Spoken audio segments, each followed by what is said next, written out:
Saludos. Soy el doctor Remberto Pichardo Juan, presidente de la Asociación de Ciudadanos contra la Corrupción. Y de entrada quiero agradecerles el apoyo que nos han demostrado al suscribirse en nuestro canal. En realidad se lo agradecemos de corazón. Les exhortamos a que continúen haciéndolo, permitiéndonos a nosotros crecer y seguir trayéndoles el contenido que le hemos traído hasta ahora, pero cada vez mejor. Miren, yo tengo una preocupación. En realidad me preocupa como ciudadano dominicano el ambiente y el futuro político en la República Dominicana. Ayer fuimos testigos yo no sé cómo llamarle, o sea, ellos le llamaron consulta, una consulta por la candidatura electoral presidencial del Partido de la Liberación Dominicana. No, pues entonces, para que eso sea consulta, como ellos dicen, ¿qué van a hacer? Van a hacer las elecciones posterior de esa misma candidatura. Van a repetir el proceso. Porque si no repiten el proceso, entonces violaron la ley electoral. Porque fuera de lo que es el plazo que establece la ley electoral, si hacen una consulta y lo dejan ahí, pues entonces ya hicieron las elecciones de su candidato presidencial. Eso es así de sencillo. Entonces, vamos a esperar y que el tiempo nos diga cómo se va a llamar esto en realidad. Hasta ahora ellos les dijeron consulta, bueno, pues vamos a llamarle consulta, por ahora. Vamos a hablar de ese futuro, de ese candidato y de los demás. Miren, para nadie es un secreto que Abel Martínez había sido sindicado en auditorías de la Cámara de Cuentas, como habiendo cometido una serie de irregularidades en la sindicatura de la ciudad de Santiago de los Caballeros. Abel Martínez en la consulta sacó casi un 63% de los votos de su propio partido. Eso quiere decir que Abel Martínez es el líder indiscutible del Partido de la Liberación Dominicana. No ganó por una diferencia de 1 punto, de 2 puntos, de 5, no. Ganó con 63%. Sí, así de sencillo, ¿eh? Eso significa que si dejamos el 37% restante, tendríamos que repartirlo entre Domínguez Brito y Margarita. Eso fue lo que le dejó a Abel. Y significa que ese es el candidato que va a ser presentado como el candidato presidencial del Partido de la Liberación Dominicana en los comicios que vienen en el 2024. Estamos hablando de una persona que no yo ni usted, sino la Cámara de Cuentas dijo que había descubierto irregularidades en su administración. Pero eso no deja a los otros candidatos mejor parados, ¿eh? Tenemos el candidato de la Fuerza del Pueblo, Leonel Fernández Reina. A mí lo que me queda es reírme. ¿Por qué es tanto el lastre que ese caballero trae atrás? Mire, podemos hablar de Barrigol, Super Tucano, Félix Bautista, que es un clásico en la República Dominicana. O sea, son tantas las cosas que vimos suceder en los 8 años corridos que tuvo ese caballero en el poder, más en los 4 anteriores, el periodo del 1996 al 2000, que yo en realidad no entiendo cómo él, sabiendo que estamos en la era digital, sabiendo que todas esas noticias se pueden buscar sin ningún problema, quiere o insiste en volver al poder casi 30 años después en que asumiera como presidente de la República Dominicana. Sí, señores, así como lo oyen. Entonces tenemos a Luis Rodolfo Abinader Corona, que le picó el moquito de la reelección. Porque eso es increíble. Yo no entiendo por qué que le da esa enfermedad a todos los que se suben en esa silla, por Dios. Es que eso contagia, eso es algo que hay que investigarlo. Hay que analizar la silla presidencial. Porque todo el que se sube en ella, lo primero que dice después de sentarse es, me voy a reelegir o me quiero reelegir. O el clásico de República Dominicana, pone a alguien del partido a decir que él debería de reelegirse, porque así que empieza el show siempre. Y el candidato dice, no podemos hablar de eso ahora. Vamos a trabajar. Entonces después sale otro, de que monta tu propio. No, el presidente está haciendo un excelente trabajo. Hay que darle 4 años más. Obviamente todo el que entrado, y él insiste en decir, no podemos hablar de eso.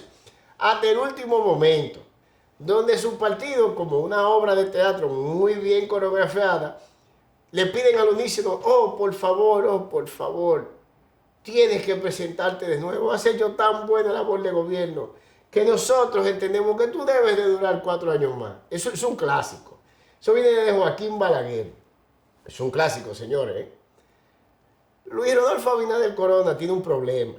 Tiene un problema que no lo presentamos nosotros los dominicanos. Lo presentó el consorcio de periodistas investigativos más grande del planeta Tierra. Óigase bien, eso no es un grupito de gente. Más grande del planeta Tierra.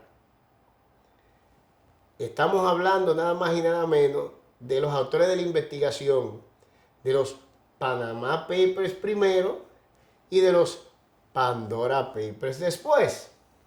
¿Qué fueron lo que le sacaron a la luz a Luis Rodolfo Abinader Corona? 2 compañías que él, en un desliz, olvidó poner en su declaración jurada de bienes. Pero a ese desliz tuvo la gracia, si se quiere, de contar con el experto en esa materia, Andy Dawager, afamado economista, quien dijo que no eran 2 compañías, que faltaban 21 más. Ahí lo dijo en su Twitter. Lo pueden buscar sin problema. Y que nosotros, el pueblo dominicano, éramos un grupo de ignorantes que no entendíamos el hecho de que la compañía Stella Corporation, que sí estaba en la declaración jurada de bienes de Luis Rodolfo Abinader Corona, era una empresa holding, lo que significa que era una empresa dueña de otras empresas y que el total de esas empresas, si usted coge 2 que le sacaron los Pandora Papers y le suma las 21 que él dijo que faltaban, estamos hablando de 23 empresas que se le olvidaron a Luis Rodolfo Abinader Corona poner en su declaración jurada de bienes.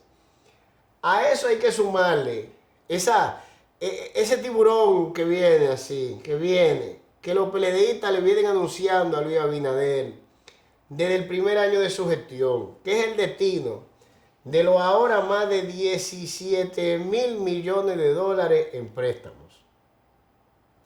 Cuando eso pasó los 10.000, se paró un legislador del Partido de la Liberación Dominicana y dijo que él no iba a firmar más préstamos, que él había firmado 10.000 millones de dólares en préstamos y que aquí no se había puesto un blog, que aquí no se había hecho una construcción, que ese dinero no se sabía dónde se encontraba. Estamos hablando de al año de gobierno. Pero esos préstamos siguieron y siguen hasta el día de hoy, sin que ni siquiera los mismos legisladores puedan contestar cuál fue el destino de ese dinero.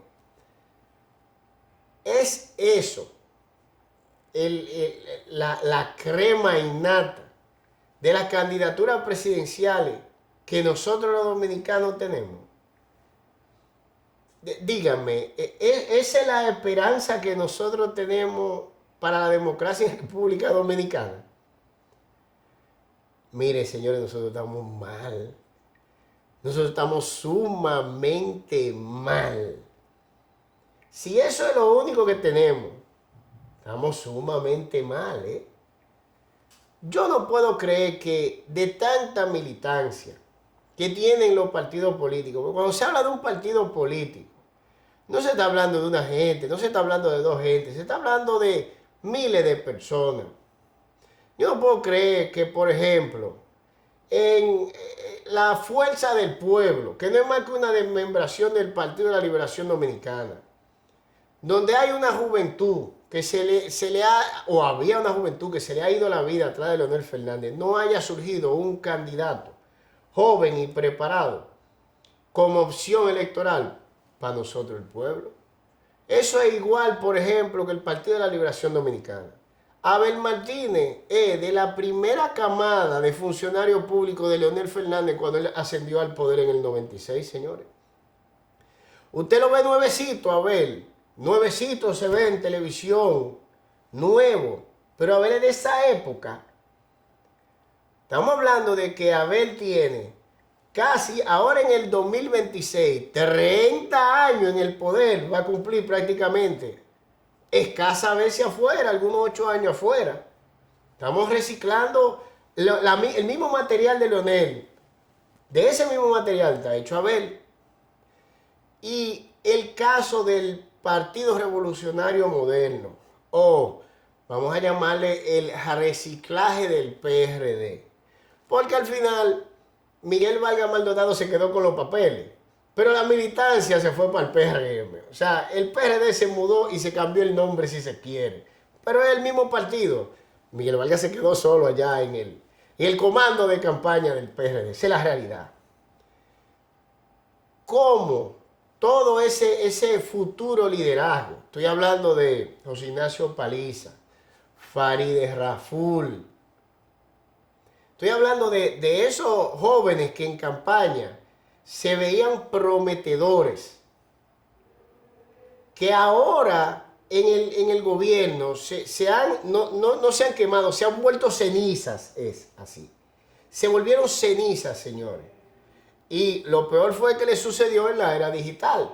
¿Qué quiere decir eso? Que están filmados en video todos esos. Miren, señores, cuando Paliza hablaba en el Congreso, a las personas se le erizaba la piel.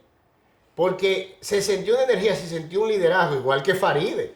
Oigan, Farideh era un ejemplo a seguir. Y han llegado al poder y se han vuelto absolutamente nada. Simplemente ingresaron en las mismas prácticas de antaño. Y Tobisonó, que fue el único sobreviviente de lo que sería la camada reformista, que aparentaba tener futuro. Muchacho joven, dinámico. Ahora la formulita se lo comió. Esa es la realidad. Porque en vez de llegar allá a reformar, tal y como él prometió, no, simplemente se quedó con el mismo sistema. Entonces estamos hablando de la perpetuación del mismo sistema, con los mismos actores. Entonces, ¿qué es lo que debemos de hacer nosotros como ciudadanos? ¿Cuál es la esperanza electoral? ¿Cuál es la esperanza política que tenemos en estos comicios del 2024? Yo los dejo a ustedes con esa inquietud que he compartido y lo vamos a dejar hasta aquí. Señores, que el Señor me lo